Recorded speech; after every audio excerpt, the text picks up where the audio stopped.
Hello students, welcome you all to adventures learning. आज का हमारा क्वेश्चन है, how is ozone both beneficial and damaging?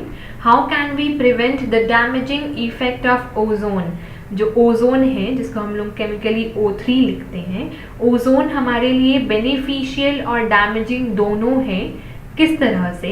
और how can we prevent the damaging effect of ozone? हम लोग कैसे prevent कर सकते हैं ये जो डैमेजिंग इफेक्ट है ओजोन का। ठीक है, तो सबसे पहले हम लोग देखते हैं कि इसका डैमेजिंग इफेक्ट क्या है और ये बेनिफिशियल कैसे है। सबसे पहले damaging, as it is a deadly poison. Ozone जो है बहुत ही ज़्यादा डेडली पॉइजन है। अगर हम लोग थोड़ा भी ओजोन लेयर को इनहेल कर ले तो हमारी डेथ हो सकती है। या फिर एज यू नो और मे बी यू डोंट, हमारा जो अर्थ है, आर प्लैनेट अर्थ, इसके चारों तरफ, इसके स्ट्रेटोस्फेयर में जितना भी एयर कंपोजिशन है उसमें से 10 to 50 किलोमीटर्स की दूरी में ओजोन का एक लेयर है। ओजोन गैस का ग्रीन कलर का एक लेयर बना हुआ है जो कि हमारे अर्थ को बहुत ही बेनिफिशियल है। अगर इसका थोड़ा भी पार्ट अर्थ के अंदर आता है तो वो उस जगह से या फिर शायद पूरे अर्थ को डैमेज कर सकता है। हमारे लिए लिविंग मुश्किल हो जाएगी। अगर ओजोन हमने इनहेल कर ली तो हमारा लाइफ स्पॉइल हो सकता है। हमारा जो पूरा लिविंग सिस्टम है वो खत्म हो सकता है। शायद लिविंग बींग्स नाम की चीज या लिविंग ऑर्गेनिजम्स नाम की चीज जो अभी अर्थ में है वो रहे ही ना। दूसरा बेनिफिशियल क्या है? As it shields the surface of the earth from the UV radiations of the sun. ये एक शील्ड की तरह काम करता है। जो ओजोन लेयर हमारे अर्थ के चारों तरफ है वो एक शील्ड की तरह काम करता है, एक कवच की तरह काम करता है हमारे अर्थ के लिए। सन से निकलने वाली जितनी भी यूवी रेडिएशंस आती हैं, जो हार्मफुल रेडिएशंस आती हैं, वो सबको ये ब्लॉक कर देता है, अर्थ के अंदर आने नहीं देता है और यहीं से ये बाउंस बैक कर जाती हैं नेचर में। ठीक है, वापस से बाउंस बैक हो जाती हैं, अर्थ के अंदर आने ही इनको नहीं मिलता। बाई चांस अगर ये अर्थ के अंदर आ गई तो अर्थ का एटमॉस्फेयर इतना ज़्यादा गर्म हो जाएगा कि ह्यूमन बींग्स या फिर नॉर्मल लिविंग ऑर्गेनिजम्स के लिए जीना मुश्किल हो जाएगा। हम लोग रेजिस्ट ही नहीं कर पाएंगे। सो ये ओजोन लेयर जो है वो बेनिफिशियल है क्योंकि वो अर्थ के बाहर है, अर्थ के अंदर नहीं है, और बाहर भी 10 to 50 किलोमीटर्स बाहर है। नेक्स्ट इज क्या क्या कर सकते हैं हम लोग जिससे ये जो डैमेजिंग इफेक्ट है वो कम हो जाए। जैसे अभी हम लोग रिसेंटली सुनते आ रहे थे कि जो अर्थ के बाहर जो ओजोन लेयर है उसमें होल हो गई है।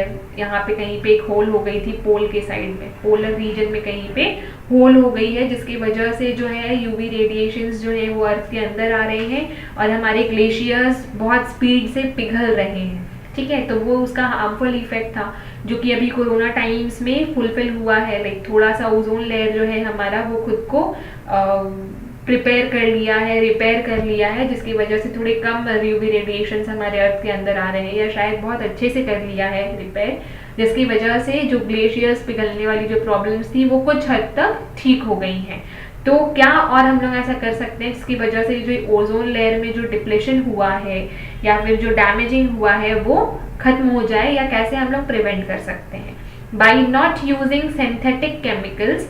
हमें सिंथेटिक केमिकल्स का यूज बंद कर देना चाहिए, जैसे कि CFC, क्लोरोफ्लोरोकार्बन, इसका फुल फॉर्म है CFC का फुल फॉर्म है chlorofluorocarbon, that deplete O3 layer, जो कि O3 लेयर को डिप्लीट करता है, इसके क्वांटिटी में कमी लाता है, जिसकी वजह से हो सकता है कि ये जो रेडिएशंस हैं, हार्मफुल यूवी रेडिएशंस हैं, वो अर्थ के अंदर आ जाएं। इसलिए CFCs का यूज बिल्कुल बंद करना चाहिए। हम लोग जो भी सुन रहे थे ना, मैंने अभी जस्ट कहा आपसे कि कोरोना के टाइम्स में हम लोग ये सुन रहे थे कि ओजोन लेयर जो है वो खुद को रिपेयर कर लिया है, काफी हद तक वो जो होल हुई थी पोल के साइड में वो कम हो गई है। तो वो कैसे हुआ? एक्चुअली में सारे इंडस्ट्रीज बंद थे, लोग घरों से नहीं निकल रहे थे, व्हीकल्स यूज नहीं हो रहा था, कोई प्रोडक्शन का काम नहीं चल रहा था, सारे इंडस्ट्रीज, सारे कंपनीज, सारे कुछ बंद पड़े थे, सब लोग अपने घरों में थे, जिसकी वजह से क्या हुआ, हमने कार्बन डाइऑक्साइड कम एमिट किया। जो इतने बड़े बड़े इंडस्ट्रीज एंड ऑल हैं वो जो ब्लैक स्मोक छोड़ते हैं, जो ब्लैक काला काला धुआं कंपनीज के ऊपर से निकल रहा होता है, टनल से निकल रहा होता है, उनमें होती है बहुत ही हाई क्वांटिटी में CFCs और कार्बन डाइऑक्साइड एंड ऑल।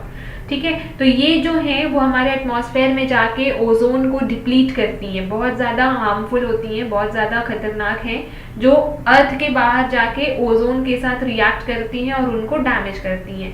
तो क्योंकि कंपनीज बंद थे तो कार्बन डाइऑक्साइड और CFCs जो हैं वो रिलीज नहीं हुए और O3 को उनसे लड़ाई नहीं करना पड़ा, उन पे कोई असर नहीं पड़ा, जिसकी वजह से O3 अपने आप को रिपेयर कर पाई, क्योंकि उसको ज़्यादा से ज़्यादा CO2 नहीं मिल रही थी।